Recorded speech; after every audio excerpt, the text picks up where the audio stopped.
마태복음 22장 23절로 33절 말씀 읽었습니다. 자, 세계의 예수님 비유, 권위로부터 촉발된 논쟁에 예수님은 세 가지 비유를 말씀하셨고요. 그 세 가지 비유가 끝난 이후에 종교 지도자들이 세 가지 질문을 합니다. 그래서 이제 어제 본문에는 세금에 관한 질문을 했죠. 그래서 예수님은 가이사의 것은 가이사에게, 하나님의 것은 하나님에게 바치라, 이렇게 말씀을 하셨고요. 오늘 두 번째 질문입니다. 부활에 대한 질문이에요. 이제 이것도 마찬가지로 이 종교 지도자들이 예수님을 책 잡으려고 하는 질문입니다. 앞선 질문에서는 바리새인과 헤롯 당이 등장했습니다. 그런데 오늘 이 질문은 이제 사두개인들이 질문을 하고 있어요. 그래서 이제 세금 문제를 가지고 바리새인과 헤롯 당이 질문을 했는데, 바리새인과 헤롯 당은 양립할 수 없는, 동역할 수 없는 그런 정치적으로 또 신념적으로 신학적으로도 함께할 수 없는 자들인데요. 예수님을 넘어뜨리기 위해서 규합하고 있는 것을 보게 되고요. 또 오늘은 이 사두개인들은요, 모세 오경과 또 토라, 구전 토라만을 인정하는 사람들이에요. 그래서 모세 오경 이외에는 다른 그 선지서들, 예언서들을 인정을 하지 않는 사람들입니다. 그러니까 이 사람들은요, 굉장히 고지식하고 더 보수적인 사람들이에요. 특별히 이들은 부활이 없다라고 생각을 합니다. 그리고 죽을 때 영혼이 함께 소멸해 버린다, 이렇게 생각했어요. 자, 모세 오경을 믿는데 부활이 없다, 그렇게 생각하는 사람들이에요. 이들이 이제 질문을 하는 게 뭐냐면, 7 형제가 있습니다. 7 형제가 있는데 맏형이 결혼을 했는데 그냥 죽어버렸죠. 그러면 이스라엘은 계대 결혼법이 있잖아요. 그래서 죽으면 그 동생이 그 형수와 결혼을 하게끔 이렇게 법이 제정되어 있죠.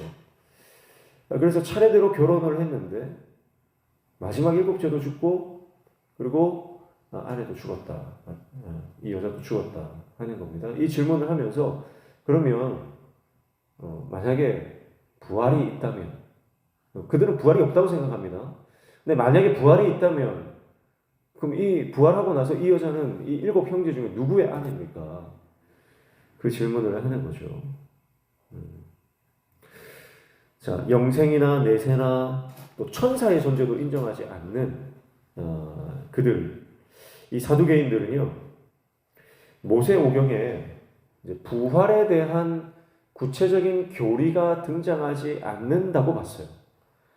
그래서 만약에 모세의 율법에 규정된 계대 결혼 제도는 만약에 부활이 있다면 이것은 누구의 아내가 돼야 되는가 하는 이 난제에 부딪히기 때문에 부활이 있을 수 없다, 그렇게 생각하는 거죠. 자, 예수님은 뭐라고 대답하십니까? 29절이죠. 29절에 보시면 예수께서 대답하여 이르시되 너희가 성경도 하나님의 능력도 알지 못하는 거로 오해하였도다, 그렇게 말씀을 하고 있습니다. 자, 너희가 오해하였도다라고 하는 것은 너희가 너희 자신을 크게 속이고 있다라는 뜻이에요. 자, 그러니까 무슨 말입니까? 자, 이들은요, 모세 오경을 신봉하기 때문에 모세 오경을 그 누구보다도 깊이 연구하고 모세 오경에 대해서는 전문가 중에 전문가예요. 그런데 그들이 모세 오경을 이해한다고 말했지만 실제로는 이해하지 못하고 오해하고 있다는 겁니다. 육신적인 가치 기준으로 영적인 세계를 이해하지 못해요. 영적인 세계를 오해했다라고 말씀합니다. 사실은 이들은요, 모세오경을 보면서 부활이 없다라는 결론을 내렸는데, 부활이 없다라는 결론 자체가요, 사실은 그들 스스로를 속이는 거예요. 이것은 신앙적 회의주의라고 보면 됩니다. 자, 여러분, 인간적인 논리와 또 지식으로는 영적인 문제를 판단할 수 없습니다. 그들은 그들이 가지고 있는 지식과 지혜와 그들의 어떤 철학과 논리를 가지고 신학적인 그런 배경을 가지고 모세오경을 이해하려고 했지만 이해하지를 못하는. 그래서 하나님도 오해하고 성경도 오해합니다. 자, 특별히 하나님의 능력을 알지 못한다 이렇게 말했어요. 하나님의 능력을 알지 못한다. 자, 모세오경에 등장하고 있는 하나님의 능력이 있는데 그 하나님의 능력은 어떤 능력이냐면 죽은 자를 살리시는 능력이에요. 그 하나님의 부활의 능력이 모세오경 곳곳에 등장합니다. 그런데 그들은요 자기 생각에 갇혀있기 때문에 그 하나님의 능력을 발견을 하지 못하는 거예요. 30절 보시면 부활 때에는 장가도 아니가고 시집도 아니가고 하늘에 있는 천사들과 같으니라 그렇게 말씀하시면서요.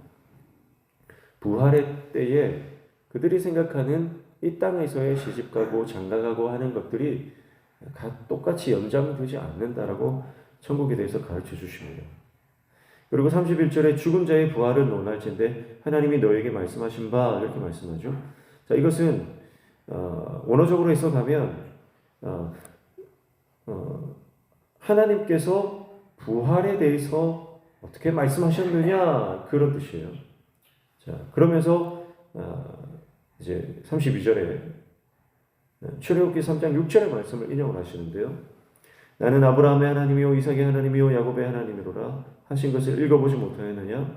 하나님은 죽은 자의 하나님이 아니요 살아있는 자의 하나님이시니라 하시니 그렇게 대답을 하십니다. 그러니까 부활에 대해서 모세오경에 가장 대표적으로 설명하고 있는 그 부활의 신앙이 드러나 있는 구절을 예수님께서 말씀을 하시는 거예요. 자, 여기에서 나는 아브라함의 하나님, 이삭의 하나님, 야곱의 하나님이로라 하나님이다 하는 이 말이요. 과거 시제가 아니고요. 히브리어에서 현재 시제를 쓰고 있습니다. 자, 그러니까 나는 아브라함의 하나님이었고 이삭의 하나님이었고 야곱의 하나님이었다라고 하는 과거 시제가 아니라 나는 지금 아브라함의 하나님이고 나는 지금 이삭의 야곱의 하나님이다. 지금 하나님의 그 상태에 대해서 현재 시제를 쓰고 있습니다. 그러면서 하나님은 죽은 자의 하나님이 아니요 살아있는 자의 하나님이다 그랬거든요. 그러니까 하나님의 입장에서 봤을 때 아브라함이 죽지 않았다는 거예요. 이삭과 야곱도 죽지 않았다는 거예요. 그러니까 하나님 안에서 그들은 살아있다는 겁니다. 자, 우리가 볼 때 그들은 죽었죠. 이미 죽었죠. 예, 수천 년 전에 죽은 믿음의 선조들입니다. 그런데 하나님 안에서 그들은 살아있다는 거예요. 그러니까 이 구절이 모세오경에 드러나 있는 이 부활 사상의 근거가 된다라고 하는 말씀을 하고 있는 것이죠. 자, 여기서 죽은 자의 하나님이 아니다 그랬잖아요. 죽은 자의 하나님이 아니다. 이것은 무슨 의미냐면 죽은 자의 하나님이라고 한다면 하나님은 죽음 안에 갇혀 있는 분이다라는 뜻이에요. 근데 하나님은 죽음 안에 갇혀 있는 분이 아니잖아요. 자, 산자의 하나님이다 그랬어요. 산자의 하나님이다라고 하는 뜻은 뭡니까? 바로 죽음이 가둘 수 없는 하나님이시다라는 뜻이에요. 자, 여러분 그러니까 만약에 부활이 없다면 하나님은 능력이 없는 죽음에 갇힌 하나님이 되는 겁니다. 그런 하나님은 전지전능한 하나님이 아니죠. 여러분 모세오경을 신봉했던 사두개인들 그들은요 모세오경에 사실은 곳곳에 빼곡히 이 부활 신앙 그리고 하나님의 죽은 자도 살리시는 그 하나님의 무한하신 능력을 그들은 이해하지 못하고 하나님의 능력을 알지 못했다라고 하는 것이 예수님의 결론입니다. 사랑하는 성도 여러분, 하나님은 지금도 살아계시고 그리고 죽은 자를 살리시며 불가능이 없으신 전능하신 하나님이신 줄로 믿습니다. 네. 근데 그 하나님을 내 생각 안에 가두지 말라는 거예요. 사두개인들은요, 자기 생각 안에 하나님을 가뒀습니다. 그래서 하나님을 제대로 알지 못했고 성경을 오해했습니다. 하나님은 그 너희들의 생각 안에 갇혀 있는 그 신앙에서 빠져나와야 된다는 것을 말씀하시는 거예요. 사두개인들을 향해서요. 내 이성적으로, 내 논리적으로 이해가 안 되니까 하나님을 내 생각 안에서만 역사하는, 그래서 죽으면 끝이다. 여러분, 이건 신앙적 회의주의예요. 죽으면 끝이다. 여러분, 죽으면 끝이라면 하나님을 믿을 필요가 없는 거예요, 사실은. 그래서 앞서서 세금 문제, 세금의 문제를 가지고 예수님이 바리새인들의 뭘 들춰내셨습니까? 바리새인들의 외식을 들춰내셨어요. 외식하는 자들아. 왜냐하면 이 바리새인들은 그들이 믿는 대로 한다면 이 데나리온을 들고 다니면 안 되는 거예요. 그런데 이 데나리온을 들고 다니면서 자신들이 믿는 신념과 실제 행동이 다른, 겉과 속이 다른 외식하는 자들이라고 하는 것을 들춰내셨습니다. 그렇다고 한다면 오늘 이 사두개인들의 부활 문제는요, 그들의 영적 무지함을 들춰내시는 장면이다. 이렇게 보시면 되겠습니다. 사랑하는 성도 여러분, 오늘 이 말씀을 통해서 우리는 내 안에 있는 이런 바리새인적인 외식하는 모습이 없는지, 그리고 사두개인들과 같이 하나님을 알지 못한 채 교회만 다니는 종교 생활하고 있는 것 아닌지 우리가 우리 자신을 돌아보아야 할 줄로 믿습니다. 예수님의 말씀을 듣고 그 말씀을 깨닫고 영적인 세계를 알고 또 내 안에 있는 모든 위선적인 것들을 다 벗어버리고 영적 무지의 상태에서 빠져나오는 놀라운 은혜를 경험하시기를 축복합니다. 그래서 하나님의 그 영적인 세계, 하나님의 그 나라, 하나님이 주시는 놀라운 그 은사의 놀라운 그 경험들, 체험들이 우리 삶 가운데 많아지기를 축복합니다. 그리고 말씀을 볼 때마다 그 말씀이 깊이 깨달아지고 이 말씀 안에서 하나님을 발견하고 하나님의 능력을 경험하고 말씀 가운데서 역사하시는 그 하나님을 날마다 체험하시기를 축복합니다.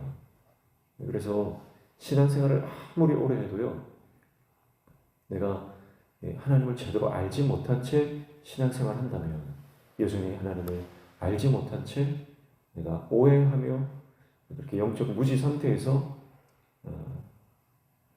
내가 신앙생활을 할 수 있다라고 하는 것을 오늘 이 본문을 통해서 우리가 볼 수가 있는 것이죠. 오늘 저와 여러분이 말씀을 깨닫는 하나님의 종 되시길 축복합니다. 그리고 이 영적인 세계, 이 영적인 것에 대해서 무지한 채로 지나지 않기를 축복합니다. 더 깊이 하나님을 알고 더 풍성히 하나님의 나라를 경험하고 더 위대하신 하나님의 그 놀라운 역사를 날마다 우리가 맛보며 나아가는 저와 여러분 되시기를 주님의 이름으로 축복합니다. 기도하겠습니다. 하나님 아버지, 내 생각 안에 말씀과 하나님을 가두지 않도록 우리 영안을 열어주시고 육신적 가치 기준으로 살아가는 인생이 아니라 하나님의 말씀 기준으로 우리 삶을 해석하며 하나님께서 우리 삶을 조명해 주시는 귀한 은혜를 누리며 살아가는 인생 되도록 인도하여 주시옵소서. 내 생각 안에, 내 논리 안에, 내 경험 안에 하나님을 가두는 영적 오류를 범하지 않도록 우리 안에 더 큰 믿음을 우리에게 허락하여 주시옵소서. 오늘도 이 아침에 주님 앞에 나와 말씀 붙잡고 기도하며 나아갈 때에 응답받는 귀한 은혜를 허락하여 주시며 주님 앞에 간구하며 주님 앞에 엎드려 기도할 때 우리 삶에 막혀진 문제들 열려지는 형통의 은혜를 허락하여 주시옵소서. 예수님의 이름으로 기도하옵나이다.